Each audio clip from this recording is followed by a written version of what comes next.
It's Friday and we have new economic news. So today we're going to talk about the new job numbers that just came out this morning.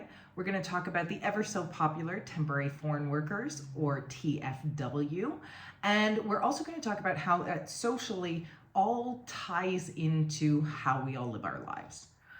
So first things first, 66,000 jobs were lost last month. 66,000. Now, part of the spin that people are putting on that was, well, the majority were part-time. Given as how the majority of the jobs that have been lost in previous months were full-time, there's the chance those people who lost full-time jobs, got part-time jobs, lost their part-time jobs. This isn't a good thing by any means. 60,000 of those people were part-time jobs.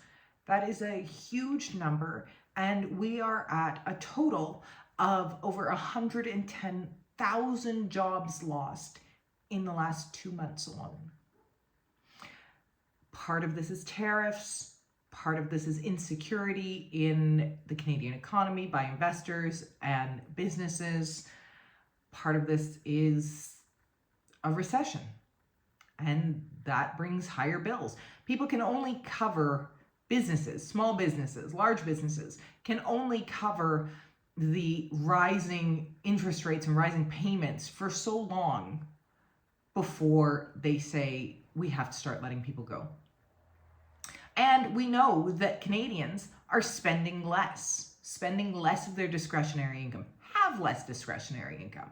So this all ties in as jobs are going to be lost. But in this headline big number, unemployment is up to 7.1%, employment fell 66,000. There is a little bit of discrepancy between who is losing jobs and who isn't. So for month 2 in a row, unemployment is higher across all age groups in men than in women. Maybe this is equality, or maybe it's that income disparity, so that men are losing their jobs because they make more. And even if you're in a dual income family, that means a bigger hit. We cannot pretend that equal pay is a real thing for the majority of people, not just Canadians, people globally. So that men are losing their jobs and women aren't at the same rate speaks to the fact that this is solely a cost-cutting measure for businesses. It isn't good times stacked on top of the GDP that came out last week. You know, we are in a recession, whether it's been 2 quarters of downturn or not. So who lost their jobs last month? 26,000 jobs were lost in professional, scientific and technical services. Transportation and warehousing was down 23,000. Manufacturing down 19,000. Construction jobs, though, were up 17,000. Now, we can have a lot of, is construction booming? Is construction booming? Probably not. Construction usually does boom in July and August because of the weather. So we'll see where that ends up, where that number ends up. Regionally, Ontario got hit by far the highest, with 26,000 of those jobs being lost there, followed by BC and Alberta. Alberta lost 14,000 jobs, and their unemployment climbed to an all-time high since 2017, not including the pandemic. So another big thing that has been discussed for weeks now is youth unemployment. Youth unemployment, ages 15 to 24, is the worst it has been since 2009, which was, what? A recession. 1 in 5 youth cannot find jobs. Now, this has a trickle-down effect. I know Reaganomics, whatever. This is an actual trickle-down effect for the future of these young people. Because if they can't find jobs, that means that they might not be able to make loan payments, that they might not be able to pay for college or university. Youth unemployment is not oh well, they can live off their parents. A lot of youth in Canada need that pay so that they can continue their education and so that they can go and make more money and be even a larger producer in our economy. So we have to stop looking at it under this guise of every Gen Z has a rich boomer parent or a rich Gen X parent, because they don't. They don't. And those Gen X are struggling just like everybody else. So it's really a generational problem. And when you see youth unemployment down to this level, that means that their parents have to somehow pick up the tab, whether that be through debt, whether that be through working more hours, what have you. And those people are feeling the squeeze because unemployment is up. Their mortgage may be renewing at a higher price. So even though we're separating it into separate demographics, it really is all one big problem.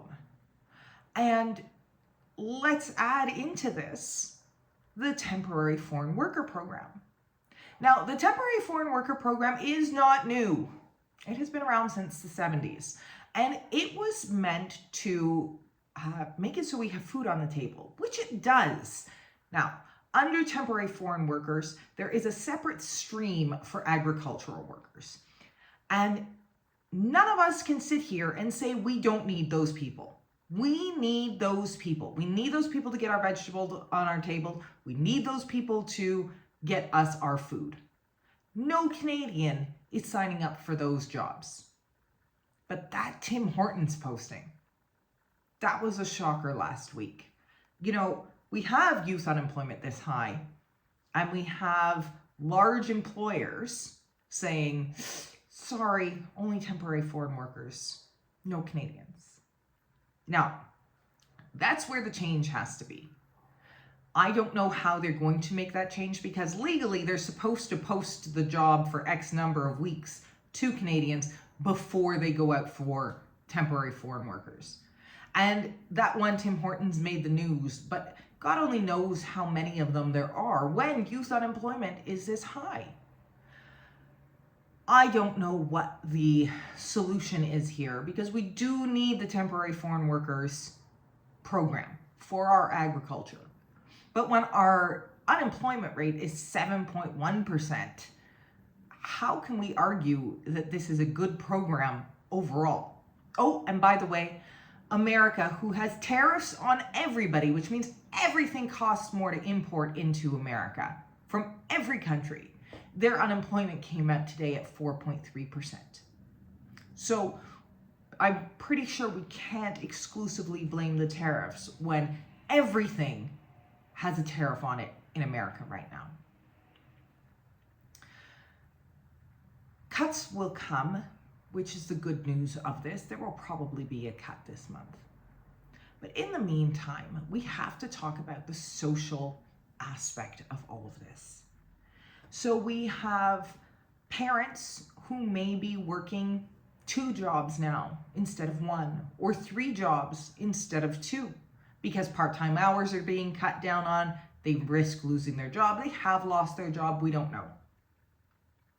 We also have youth unemployment at an all-time high. And that means that nefarious characters get to exploit all of this. And we have seen this going up. And who are those nefarious characters? They're criminals and gangs. And they're recruiting youth.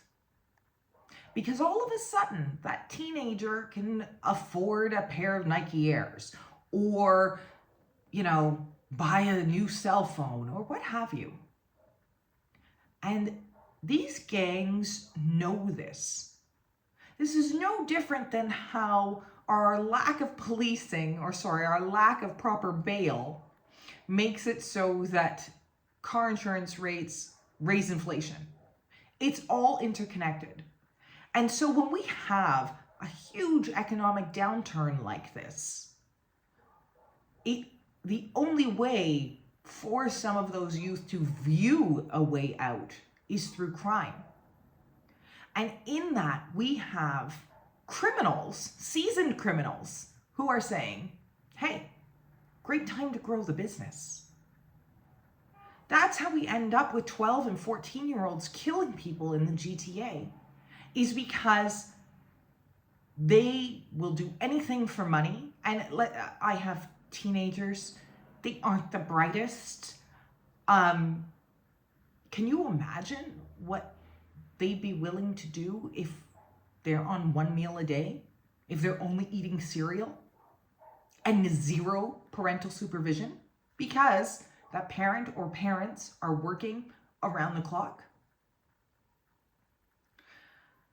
We have really, really big problems, and they are only going to get bigger. We still don't have a budget. Hopefully we will get it as soon as the House sits. But the Carney platform said that there would be $225 billion of new debt over the next 4 years. That's $131 billion more than Trudeau in his fall economic statement last year. We keep adding on this debt, which taxpayers have to pay, and businesses that have to pay their taxes. And then Carney goes out there and talks about austerity. How is this austerity? How is spending $225 billion austerity? And meanwhile, I don't know, I haven't heard anything about police forces getting more funding to try and combat crime. I haven't heard anything about bail reform so that a 12-year-old cannot shoot someone, go out on bail and shoot someone else. We need things to change. And we can choose whether we do it with the carrot or the stick. And the carrot in this case is get the economy back on its feet. And the stick is change bail regulations, change prison terms, try and deter people more from committing crime.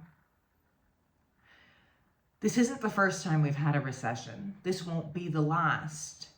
But for as much as Carney and his sycophants want to say that he was responsible for us not tumbling in 08-09 and it wasn't Harper and Flaherty, well, it's his turn to prove whether that's true or not. These numbers the last few months sure don't make it seem as though they are. Have a wonderful weekend, and I will see you back here next week.